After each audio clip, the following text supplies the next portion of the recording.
Hello friends, स्वागत है आपका आपके चैनल फार्मेशन में। तो जैसा कि आपका डाइटरी सप्लीमेंट्स एंड न्यूट्रास्यूटिकल का एग्जाम होने ही वाला है कुछ ही टाइम में, यहाँ तक AKT परसों ही कंडक्ट करा रहा है इसको, और हमने बहुत सारी यूनिट कंप्लीट कर ली अपनी लगभग सारी, और यूनिट 4 और 5 बची है। 4 थोड़ी सी और 5 मतलब ज़्यादा। तो 5 का तो अभी नोट्स पूरा हो नहीं पाएगा एक साथ, पर हाँ मोस्ट इंपॉर्टेंट टॉपिक जो उसके हैं जो एग्जाम में आ ही सकते हैं उसको हम जरूर आपको आज करवा देंगे कवर, और बाकी जो टॉपिक्स हैं उनको हम जल्दी ही अपलोड करने की ट्राई करेंगे, और टेलीग्राम पे नोट्स उनके तो डाल देंगे कहीं और के, पर अपने नहीं हो पाएंगे, पर कहीं और के जरूर डाल देंगे। अभी बात करेंगे यूनिट 5 के उन टॉपिक्स की जो हमारे इंपॉर्टेंट हैं। तो पहले बात करेंगे FSSAI की, यानी कि food safety and standard regulatory of India. तो देखिए, ये हमारी FSSAI एक हमारी ऐसी अथॉरिटी होती है इंडिया की जो जितना भी फूड प्रोडक्ट हमारे इंडिया में है उसको लाइसेंसिंग करता है, उसको कंट्रोल करता है। It establish under food safety and standard act 2006।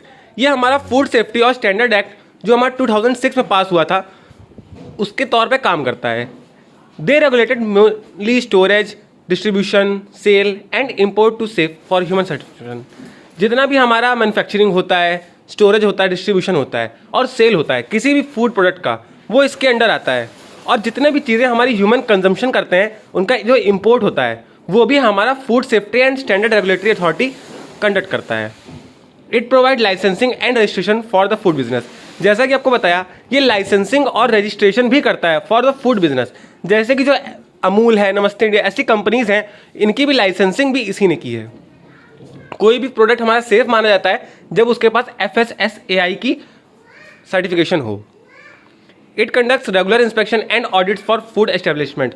जितना भी रेगुलर इंस्पेक्शंस होते हैं, जो छापे पड़ते हैं, कुछ भी होता है, वो सारा FSSAI कंडक्ट करता है ताकि हमारा जो फूड का क्वालिटी है वो अच्छा रह सके। It monitor food products through surveillance programmes.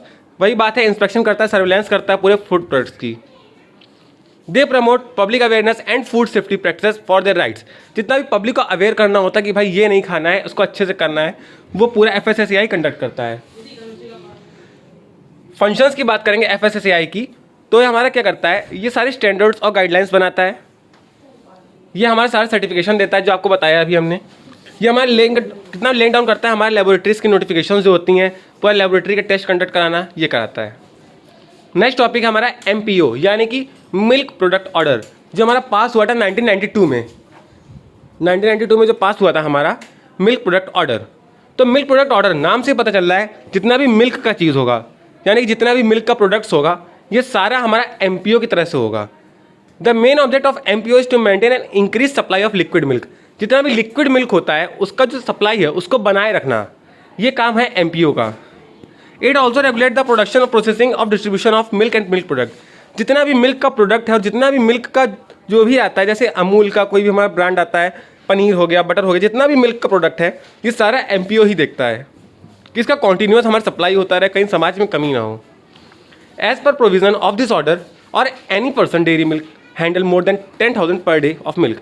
ये उन लोगों को प्रोविजन देता है, उनको ऑर्डर देता है, उनके ऊपर लागू होता है MPO। वो बंदा जो एक दिन में 10,000 लीटर से ज़्यादा मिल्क का प्रोडक्शन कर रहा होता है, यानी कि जितने हमारे बड़े सेलर्स हो गए उनके लिए। The person who supply the milk और liquid milk should be registered और registered authority appointed by central government. वो बंदा, वो पर्सन जो हमारा 10,000 लीटर से ज़्यादा मिल्क हमारा सेल कर रहा है, बना रहा है, प्रोडक्ट कर रहा है, या लिक्विड मिल्क का हमारा, या फिर मिल्क का कोई भी प्रोडक्ट हमारा सेल कर रहा है, वो हमारा रजिस्टर होना चाहिए by central government. This regulation aim to ensure consumer safety, product quality for a practice within the dairy industry. ये जो हमारी रेगुलेशंस होती हैं ये हमारी बनाई गई टू हमारे जो कस्टमर हैं उनकी सेफ्टी के लिए, मिल्क की प्रोडक्ट की क्वालिटी के लिए, अच्छे प्राइस लगाने के लिए, ताकि कोई अपने मन मुताबिक प्राइस ना लगा पाए, क्योंकि मिल्क हमारा बहुत एसेंशियल चीज़ है। In which to set sanitation and hygiene standard for advice the government on production, sale, purchase and distribution. ये हमारे सैनिटेशन, हाइजीन और जितना भी गवर्नमेंट को एडवाइस देना होता है कि भैया देखो इसका प्रोडक्शन ऐसे होना चाहिए, इसका प्राइस ऐसा रखना चाहिए, ताकि जो हमारी नॉर्मल पब्लिक है उसको अफोर्ड कर सके और आराम से परचेज कर सके, ये भी MPO ही देता है। To maintain the required quality of milk. Milk का क्वालिटी क्या होना चाहिए, ये भी तो जानने की बात है कि कैसा मिल्क हमारा अच्छा होता है, कैसा ख़राब होता है, कैसा बच्चे पी सकते हैं, उसके हिसाब से भी MPO ही कंट्रोल करता है। तो नेक्स्ट और थर्ड टॉपिक है हमारा FPO, यानी कि फूड प्रोडक्ट ऑर्डर। अब जैसे वो मिल्क के बारे में था, ये हमारा फूड के बारे में है। ये हमारा 1955 में आया था। इसका मेन ऑब्जेक्टिव था quality standards of manufacture fruit vegetable जितने भी प्रोडक्ट होते हैं हमारे, उनका सैनिटेशन और हाइजीनिक कंडीशन में प्रेमाइसिस में रहें और पब्लिक तक पहुँचें।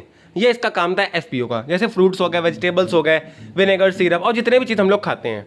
इसके मिनिमम रिक्वायरमेंट क्या होते हैं? लोकेशन और सराउंडिंग अच्छी होनी चाहिए, सैनिटरी और हाइजीनिक कंडीशंस होनी चाहिए, पर्सनल हाइजीन होनी चाहिए और पोर्टेबिलिटी ऑफ वाटर, मतलब वाटर की सप्लाई तो रहनी ही चाहिए, अच्छी हो भी।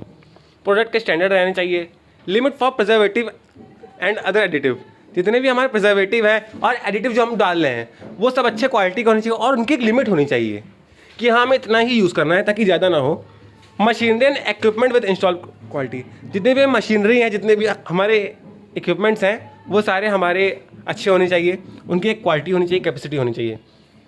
इन which all containers of any food product should be packed and specific code indicates. देखिए जो भी हमारा मशीन में प्रोडक्ट बन रहा है या फिर कोई फूड प्रोडक्ट बन रहा है तो हमने उसको बनाया, मशीन में डाला और जब आ रहा है तो उसके ऊपर एक स्पेसिफिक कोड होना चाहिए कि हाँ इस बैच से ये बना है हमारा और इस प्रोडक्ट का ही मैन्युफैक्चर है। No person can carry on the business of a manufacture, कोई भी पर्सन किसी मैन्युफैक्चर का बिजनेस कैरी ऑन नहीं कर सकता है। यानी कि अगर हम बना रहे तो हम ही बना रहे, मेरा कॉपीराइट नहीं कर सकते हो तुम। The label shall not contain any statement, claim, design और डिवाइसेस।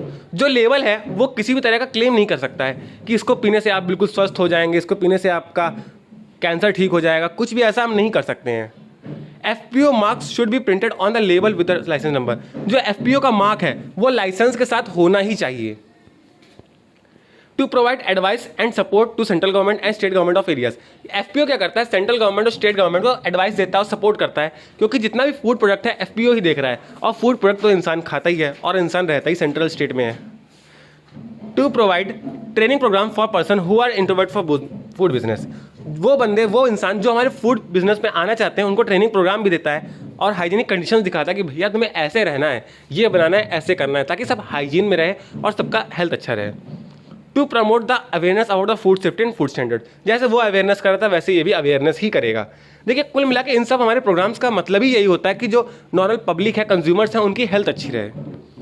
नेक्स्ट हमारा आज का टॉपिक है FDA, यानी कि फूड एंड ड्रग एडमिनिस्ट्रेशन। इसको तो आपने बहुत पहले से जानते हैं। FDA overseas the regulation for food, drug, medical device, vaccine. जितने भी हमारी चीज़ें होती हैं सारा FDA में आता है। फूड हो गया, मेडिसिन हो गया, वैक्सीन हो गया, जितने प्रोडक्ट हमारे यूज़ होते हैं US में वो हमारे सारे FDA में आते हैं। दे ensure the safety, efficacy and quality standard. FDA हमारी सबसे बड़ी संस्था है, इसलिए वो हमारी सेफ्टी, एफिकेसी, क्वालिटी सब कुछ देखती है। It provide the approval for new drug, clinical trial and market authorisation. कोई भी नई ड्रग होती है, बनती है, अगर मार्केट में आना चाहती है, क्लिनिकल ट्रायल तक के लिए आना चाहती है और मार्केट में आती है, तो इन तीनों जगह हमारा FDA आता है। बिना FDA के अप्रूवल के ये नहीं आ सकते हैं मार्केट में। FDA is responsible for the protecting and promoting public health bye regulating safety and efficacy of drug. ये हमारा पब्लिक हेल्थ को प्रमोट करता है और प्रोटेक्ट करता है by regulating the safety and efficacy of any drug. FDA play an crucial role in safety for public health and maintaining consumer confidence and regulate. देखिए वही बात है, फिर से वही कि जितना भी कंज्यूमर कॉन्फिडेंस है, उनकी हाइजीनिक कंडीशन, उनकी हेल्थ है, उसको मेंटेन करने के लिए ही FDA है। जैसे और सारे थे वैसे ये भी है। FDA is organise for protecting the public health programme. FDA हमारा पब्लिक हेल्थ प्रोग्राम को ऑर्गेनाइज कैसे करता है? By office of regulatory affairs, centre for food business and applied nutrition. इसके अलग अलग ऑफिस हैं, अलग अलग सेंटर हैं। सेंटर फॉर बायोलॉजिकल इवोल्यूशन, जहाँ पे रिसर्चेस वगैरह होती हैं। सेंटर फॉर वेटनरी मेडिसिन, जहाँ पे जानवरों की मेडिसिन के लिए हमारा सेंटर्स हैं, हमारे कुछ उस पर रिसर्च होती है और लगा भी दिए जाते हैं। Centre for drug evolution and research, जितना भी ड्रग का इवोल्यूशन होता है, रिसर्च होता है, हमारी जितनी लैब्स होती हैं वो भी हमारी FDA के अंदर ही आती हैं, क्योंकि बताया आपको बिना FDA के अप्रूवल के क्लिनिकल ट्रायल्स पॉसिबल ही नहीं है। तो आज के इतने ही टॉपिक थे, नेक्स्ट हम लोग कवर करेंगे जल्दी ही। बाकी आपको जो नोट्स हैं वो कहीं से मिल जाएंगे टेलीग्राम चैनल पे हमारे।